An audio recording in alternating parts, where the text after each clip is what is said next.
estuvimos en la casa de Jorge Mora, hijo de uno de los fundadores de la librería La Gran Colombia.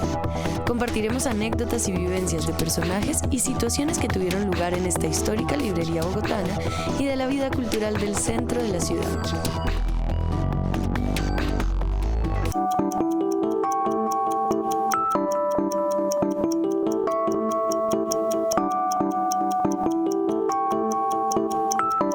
Buenas noches, estamos en el apartamento de Jorge Mora, que es la persona que está guardando un conjunto de recuerdos muy poderosos acerca de la vida cultural del centro de Bogotá. Para nosotros es bastante importante, créanmelo, poder resucitar ese momento en el que las librerías sí eran el foco de la tertulia y donde verdaderamente se decidían muchísimos aspectos de la historia, de la sociología, de la antropología, de la política, de la economía e incluso de las fuentes puras del poder, como en el caso de alguien como Belisario Betancur.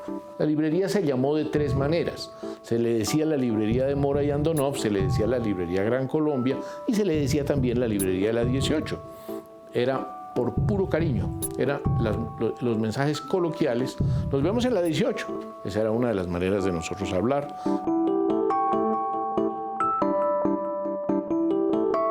¿Cuáles son tus primeros recuerdos cuando realmente, siendo un niño, dijiste, caramba, mi papá tiene una librería? ¿Qué es eso de tener una librería? Hay una cosa tan curiosa y me encanta poder recordar esas cosas. Mi padre, cuando llega acá, él no era librero, ni tenía ninguna intención. Fue un campesino que llegó y dejó el campo. Él fue autodidacta, porque él no tuvo sino año y medio de primaria. Porque sale de allá, de esa zona que es bastante dura, que es Guacamayas, que es donde están todos los donde salieron los chulavitas posteriormente.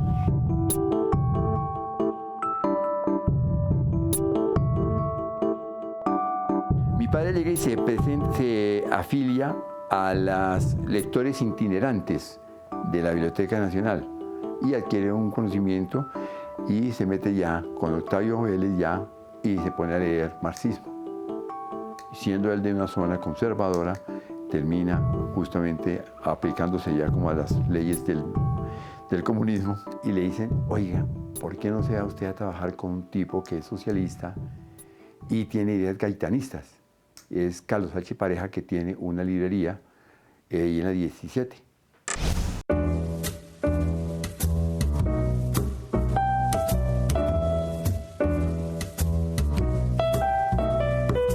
Él se acerca, se presenta, pero cuando dice todos sus datos, quién es, Pareja le tiene como cierta desconfianza porque con la cuestión de los chulavitas y en ese momento de la violencia, que es en el año 48, pues entonces hay cierto temor. Entonces lo coge a él simplemente como vendedor de libros externos. Él ya tenía una experiencia que había trabajado con un turco y sabía cómo manejar a los clientes. Entonces se va con los libros, visitaba a los diferentes clientes, pero él tenía la habilidad de leer rápidamente la cuestión del libro, algunos apartes, y le indicaba a la persona qué era el libro, cómo era el libro y qué importante Un sería. auténtico divulgador en ese momento. Exacto, en ese sentido.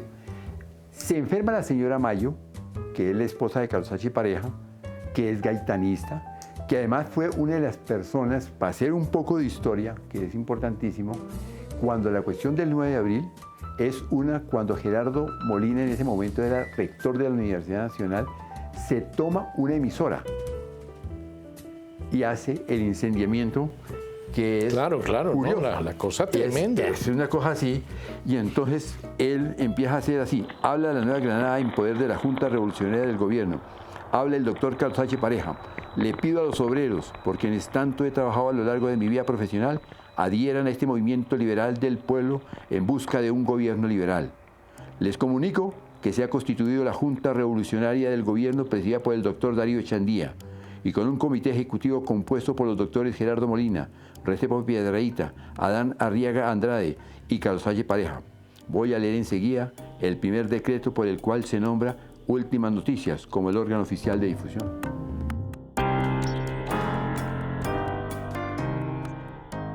Entonces, cuando se enferma la señora Mayo, que es la esposa de Carlos H., entonces llega y él ya queda como trabajador interno. Y entonces él, como le gustaban mucho los libros, él lo primero que hace es arreglar y ordenar todos los libros.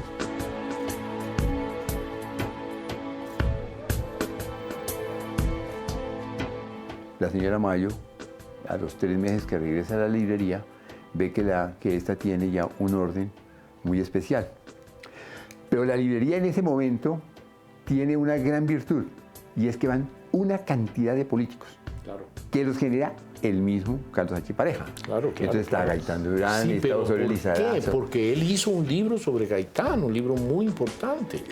Digamos, el libro es importante porque él es la primera persona que se atreve a decir lo que Gloria Gaitán dijo. De Carlos H. Pareja que se llama es justamente El Monstruo. El monstruo, claro. En la cual llega y se habla sobre Laureano. Claro, que entonces llega y dice aquí, bueno, es que con esta vaina yo creo que aquí se empieza como... Entonces él dice que es como manipulado el cuento del monstruo. Y él después ya... Pero este libro lo escribe en Argentina. Cuando él tiene que exilarse. Claro. Y Osorio Lizarazo También saca su libro El Día del Odio, que también hace referencia al 9 de abril. Sí.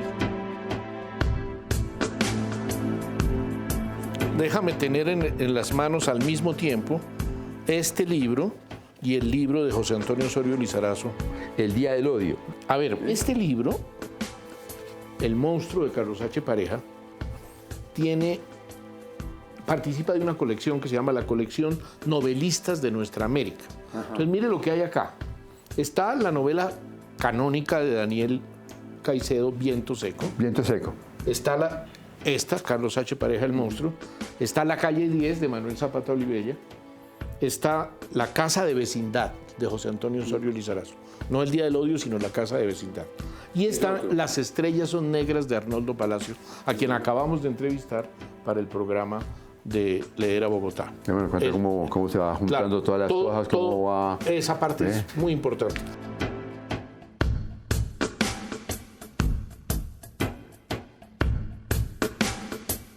Entonces, démonos cuenta que la librería, entonces, hablando ya nuevamente de la librería, entonces tenía justamente toda una serie de contertulios.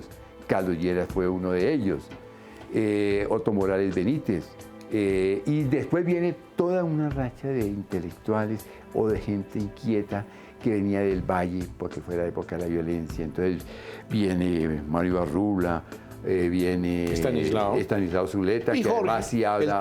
El trípode de esas 3 patas de la intelectualidad que eran Estanislao, Mario y Jorge Villegas, que eran fundadores de un partido chiquitico, y que ellos hicieron unas apuestas impresionantes entre ellos. Claro, y era la época que llega y se leía Thomas Mann. ¿Sí?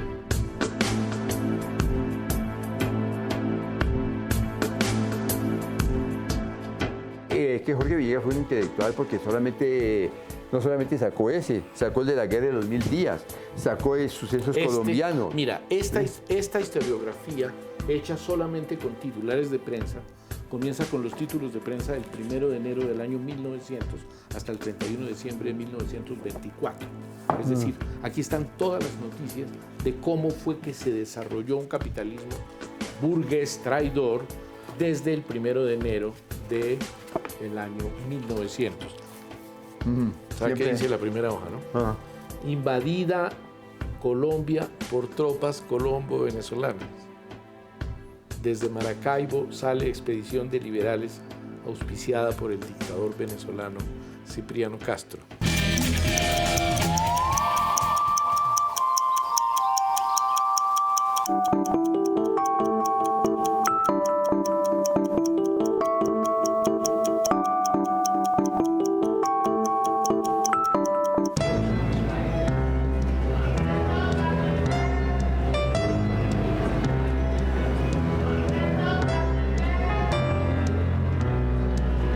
¿Cuál era el polo de atracción? ¿Cuál era el magnetismo? Lo primero que tengo que decirte cómo fue la primera experiencia para la librería.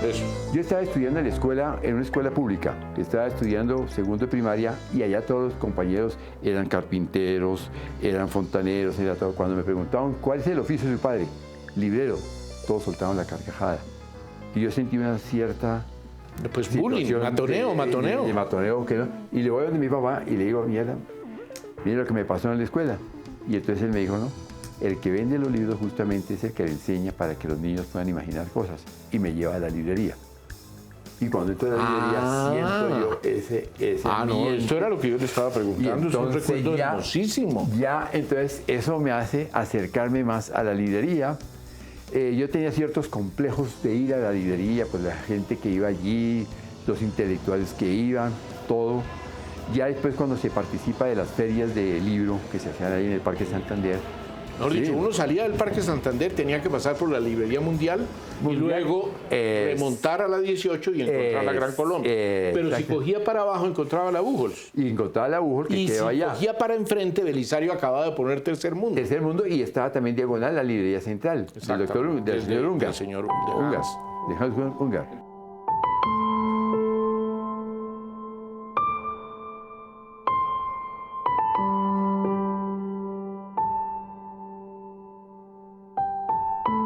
¿Por qué se convirtió en un imán? O sea, teóricamente, si ya ahora, en el 2015, ¿sí? Si nos preguntaran por qué no se hacía tertulia en la Librería Mundial.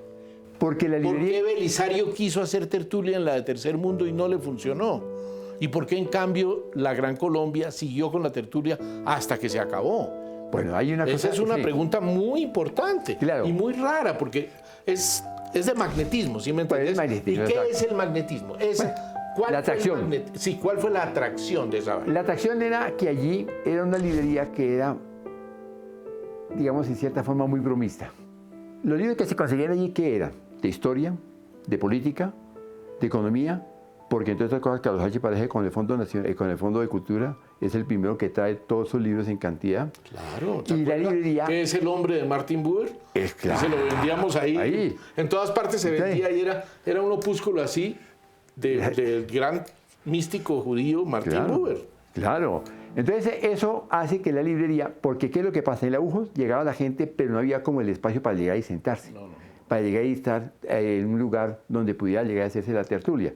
En cambio, uno iba a la Gran Colombia y lo primero que se encontraba era una mesa central con toda una cantidad de libros y uno podía coger el libro, mirarlo, tocarlo. No había ninguna frontera. Y el debate, ¿no? Y el debate. Y además, que muchas veces se hacían muchas bromas, pero como allá se convirtió, fue en un centro de encuentro, porque es la necesidad que tiene la ciudad del encuentro para hablar de literatura, hablar de arte, hablar de política, hablar de todo. La librería se convierte en ese escenario en el que llegaban y participan muchos políticos y muchas cosas. La librería, pues su estructura, que eran 2 vitrinas y el escritorio, llegaban allá algunos políticos, algunos literatos, se le tenía mucha confianza a la gente y la gente sentía la librería como su casa, como su biblioteca, no como la librería almacén, la librería aquella que simplemente recibe el intelectual, se le da el libro, se le vende el libro y todo. No, allí tenía una participación. Y hay algo también de pensamiento liberal, ¿verdad? O sea, una especie de liberalismo académico, un humanismo de tolerancia muy fuerte. Que todo el mundo sabía que ahí entraban los comunistas, obviamente. Pues lógicamente, pues de hecho, mi padre y Andanó fueron comunistas, obviamente. En la época de Augusto Durán. Pero también tenían en eso que tú llamas ser bromista, ellos también hacían participar a los liberales progresistas, llamémoslos con una palabra más de ahora, que eran los que en realidad eran los tertuliantes. Claro. Germán Arciniegas. Jorge Child. Exactamente, la lengua brava. Alfonso Palacio Rudas. El cofrade. 3 liberales, porque Child era marxista, pero era liberal, en el sentido en que era MRLista, digámoslo así. Sí. López Miquelsen. Indalecio Líbano Aguirre, que vivía al lado, después pasó a vivir al lado, en esas casas que eran de los Líbano, cuando ya tumbaron el cartucho, o mejor dicho, cuando el cartucho se volvió cartucho más bien. Entonces, todo ese mundo, tantas ideas, tanto poder, manejado por 2 comunistas, oye. ¿Eso no es muy loco? No, pues en el buen sentido de la palabra. En el buen sentido de la palabra llegaron hasta los godos. Dangond Uribe. Alberto Dangond Uribe. Y el pequeño jodito final. Hipólito Hincapié. Qué madre, pues Hipólito Hincapié, que de todas maneras. Y además Julio Martín, que cuenta la historia, medio me recuerdo, cuando llegan y mandan a unos agentes a vigilar a esa librería porque hay unos comunistas. Claro, claro. Y cuando llegan allá dicen, no, pues que no vemos a ningún comunista así que sea peligroso. Sí, claro. Hipólito Hincapié, que decía, era muy fiel al Partido Conservador, decía que no quería visitar esa librería porque era de comunistas. Claro. Entonces Zapata, la boba Zapata, que era un contertulio de ahí, que tiene una historia muy bella con la librería, llega y dice, no, hombre, pues son unos comunistas inofensivos. ¿Ve? Pero de todas maneras ellos asistían a todos liberales, godos, de toda índole, inclusive hasta militares que llegaron allá en su momento. Muchos fueron. Mira, en ese gobierno un poco nervioso de Guillermo León Valencia, Ruiz Noboa fue muchas veces a la librería. Allá estuvo, porque eso es parte también de la historia, Jaime Arenas. Ah, no, claro. Jaime Arenas. No, Jaime Arenas sube por esa calle. Lo que pasa es que es domingo. La intolerancia de un país. A una cuadra y media Ahí. de la librería le dispararon a Jaime Arenas Reyes. Exacto.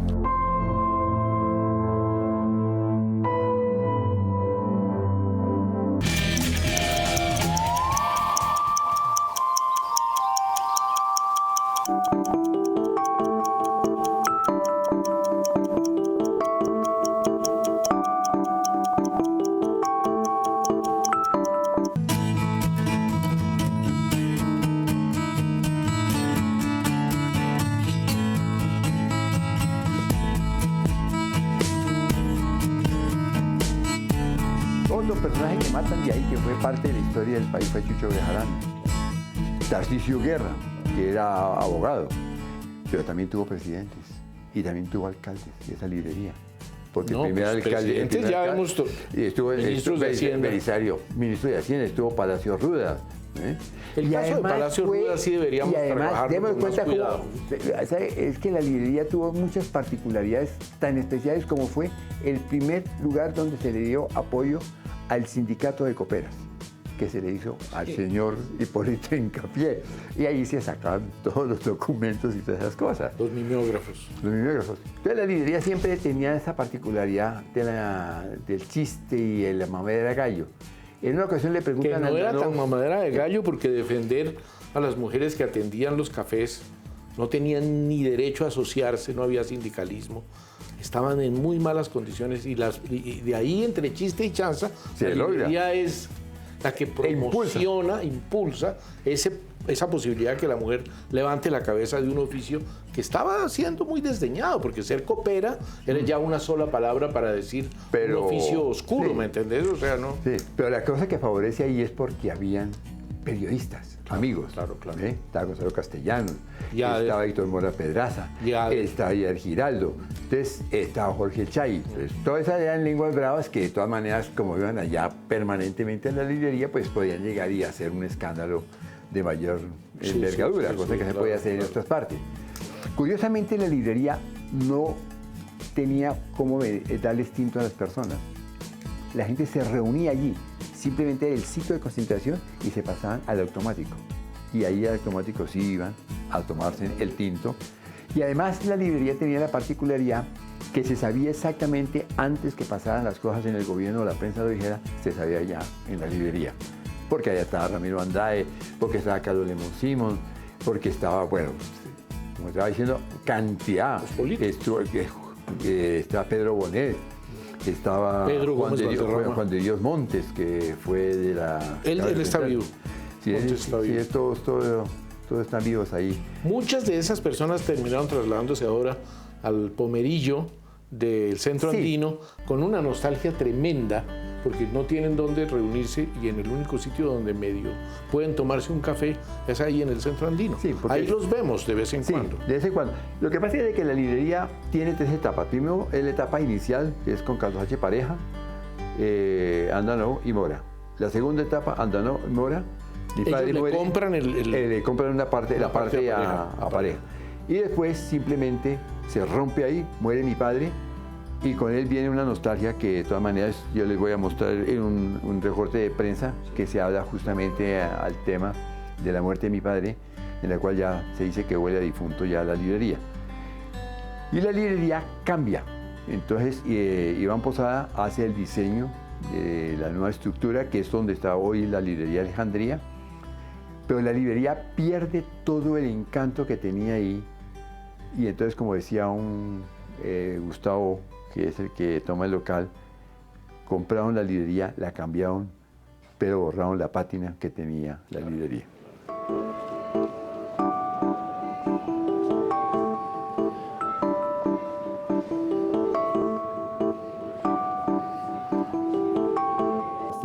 Yo creo que esta idea de cubrir para Canal Capital una de las librerías más emblemáticas de la Bogotá, llamémosla así, letrada, no digamos necesariamente culta, pero sí había una sociedad que leía fuertemente. Y esa sociedad concurría todos los días o 2 veces a la semana a la librería La Gran Colombia, por la capacidad de poder interactuar en forma de tertulia, lo que en las otras era imposible porque no había ni siquiera dónde sentarse. La razón de haber hecho este programa es precisamente mostrar de qué manera todo lo que podríamos llamar un espíritu de tertulia como espíritu liberal en el sentido humanista, no partidista, existió en Colombia. El pequeño Kremlin, la isla de la democracia, todos la trataban con una gran consideración y con una gran capacidad de broma. Este fue un programa de leer a Bogotá, de La Máquina del Tiempo, de Canal Capital, una televisión más humana.